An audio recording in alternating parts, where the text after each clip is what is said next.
मस्जिद को लेकर फैसला आया, हिंदू पक्ष को अब तहखाने में पूजा करने की इजाजत दे दी गई है, कैसे देखते हैं आप इसको, क्या कहेंगे सर? सबसे पहले यह है कि आपको जानना चाहिए कि आज जज साहब का आखिरी दिन था, रिटायरमेंट था। दूसरी बात यह थी कि उन्होंने 17 जनवरी को डिस्ट्रिक्ट मजिस्ट्रेट को रिसीवर अपॉइंट किया। तीसरी बात यह है कि आज जिन्होंने जो फैसला लिया है वो तो पूरे केस को डिसाइड कर दिया उन्होंने। यानी आपने एक तो कितने 93 के बाद से अब तक वो खुद कह रहे हैं कि वहां पर कुछ नहीं हो रहा था। अब मस्जिद के तहखाने को आप दे रहे हैं तो फिर आपने तो पूरा केस ही डिसाइड कर दिया। भाई कितने साल हो गए, 93 से आप 30 साल हो गए। हाँ, उसमें मूर्तियां कहाँ हैं, कैसे मालूम उनको? तो ये प्लेसेस ऑफ वर्शिप एक्ट का वायलेशन है। भाई 30 साल के बाद आप ये काम की इजाज़त दे रहे हैं, तो उनका तो एक काम था कि आप उनको 30 दिन का टाइम देते अपील के लिए। आप कहते हैं कि 7 दिन में पूरा निकाल दो, ग्रिल्स निकाल दो और आप इजाज़त दे दिए। तो ये सरासर गलत फैसला है।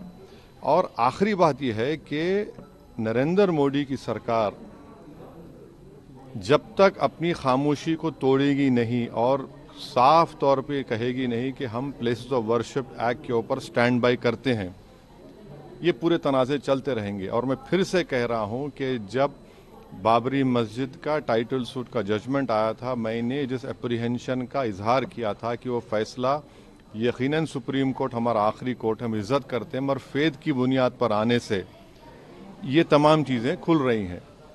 और उस सुप्रीम कोर्ट के फैसले में प्लेसेस ऑफ वर्शिप एक्ट को बेसिक स्ट्रक्चर का हिस्सा करार दिया गया था। तो फिर ये लोअर कोर्ट सुन क्यों नहीं रहे हैं और केंद्र सरकार क्यों नहीं बोल रही है? अब देखना यह है कि अब इंतज़ामिया कमेटी शायद इलाहाबाद हाई कोर्ट में अब इस जजमेंट गलत फैसले पर अपील करेगी। अब नहीं मालूम क्या फैसला आएगा। मगर 17 जनवरी को एक बात कहते हैं, फिर रिसीवर को बोलते हैं ये कर दो आप, आखिरी दिन आपका, खैर उनका इख्तियार है, उसको कोई रोक नहीं सकता। मैं आपके व्यूअर्स के समझने के लिए कह रहा हूँ। और प्लेसेस ऑफ वर्शिप एक्ट का मतलब क्या है?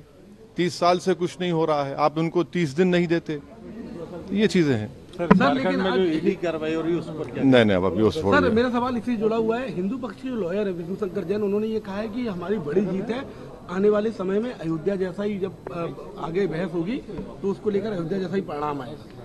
हाँ, 6 दिसंबर दोबारा हो सकता है इस देश में। 6 दिसंबर दोबारा हो सकता है, क्यों नहीं हो सकता है भाई? 86 हुआ, फिर हो सकता है, जब जीबी पंत थे, दोबारा हो सकता है इस तरह।